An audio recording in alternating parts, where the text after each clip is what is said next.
मुझे समझ नहीं आ रहा कि क्या करना चाहिए। अगर आपके पास कुछ ऐसा सेंटेंस आ जाए तो उसे कैसे करते हैं ट्रांसलेट, आइए सीखते हैं। मुझे समझ नहीं आ रहा, मुझे समझ आ रहा है, सबसे पहले तो उसको ट्रांसलेट करते हैं। मुझे के लिए आई, और समझ आने के लिए आप कहते हैं अंडरस्टैंड। मतलब मैं समझता हूँ, मैं समझ सकता हूँ, तो उसके लिए आप आई अंडरस्टैंड कहते हैं। लेकिन मुझे समझ नहीं आ रहा, तो यहाँ पर हो जाएगा फिर आई डोंट अंडरस्टैंड। और मुझे समझ नहीं आ रहा, तो ये तो हो गया कि मैं समझ नहीं सकता हूँ, या फिर ये मैं समझता नहीं हूँ।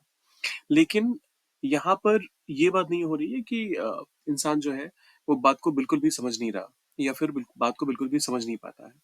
यहाँ बात ये हो रही है कि इस सिचुएशन में मुझे क्या करना चाहिए, वो मुझे समझ नहीं आ रहा। तो इस वजह से यहाँ पर आई डोंट अंडरस्टैंड के बदले आई कांट अंडरस्टैंड वो ज्यादा अप्रोप्रिएट होगा। कि मतलब ये हो रहा है कि मैं समझ नहीं पा रहा हूँ, मैं समझ सकने में नाकामयाब हो रहा हूँ। सो आई कांट अंडरस्टैंड। अब क्या करना चाहिए? सो व्हाट टू डू, क्या करें, व्हाट टू डू, ये तो सिंपल है। I can't understand what to do, ये होगा हमारा फाइनल वर्जन। इसमें फिर बस ये ध्यान रखना है कि लास्ट में क्वेश्चन मार्क मत लगा दीजिएगा। व्हाट को देखकर हमारा जो फाइनल स्टेटमेंट है वो यहीं पर खत्म होता है। I can't understand what to do, I can't understand what to do.